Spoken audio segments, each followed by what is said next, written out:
Hey everyone, Chris here, and today I'll be talking about As Good as It Gets, released in 1997, starring Jack Nicholson and Helen Hunt, which they both ended up winning Oscars for their performances. And Jack stars as Melvin Udall, an obsessive-compulsive writer of romantic fiction, who is rude to everyone he meets, including his neighbor Simon, played by Kinnear. Never interrupt me, okay? Not if there's a fire. Not even if you hear the sound of a thud from my home, and 1 week later, there's a smell coming from there that can only be a decaying human body. And you have to hold a hanky to your face because the stench is so thick that you think you're gonna faint. Even then, don't come knocking. But when Melvin has to look after Simon's dog, he begins to show a softer side of him, although he still has his own issues to deal with, as he begins to develop feelings for a waitress played by Helen. You make me want to be a better man.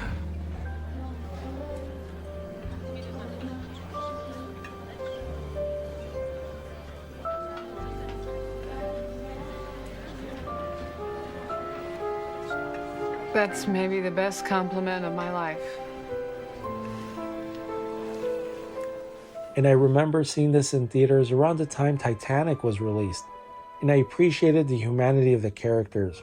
It's really well written, and I honestly can't picture anyone else besides Jack and Helen playing the leads. But it just goes to show that when you have great actors and a perfect script, things just fall into place.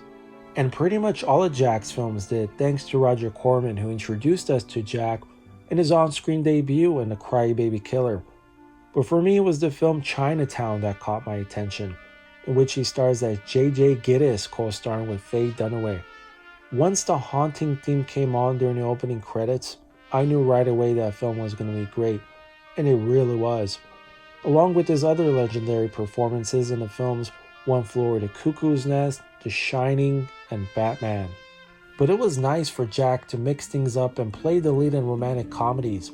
Besides As Good as It Gets, he has starred alongside Diane Keaton and Keanu Reeves in Something's Gotta Give, which I equally enjoy. But in As Good as It Gets, it was much more than Jack and Helen's performances that I appreciated. It was the overall feel of the movie. It's a charming film with a lot of heart, and it's wonderfully directed by James L. Brooks, who also directed Terms of Endearment and Broadcast News. But Jack and Helen are so perfect in their roles that you at times forget you're watching a movie. And I've seen this film countless amount of times through the years, and it never gets old. I find it interesting how certain films can have that effect on you, and this is definitely one of those movies. And it features a strong supporting cast, which includes Cuba Gooding Jr., fresh off his Oscar win in Jerry Maguire, and the late great Harold Ramis. So as far as the presentation is concerned on Blu-ray, I have the outer print edition from Twilight Time for review, which includes the isolated score track and the trailer.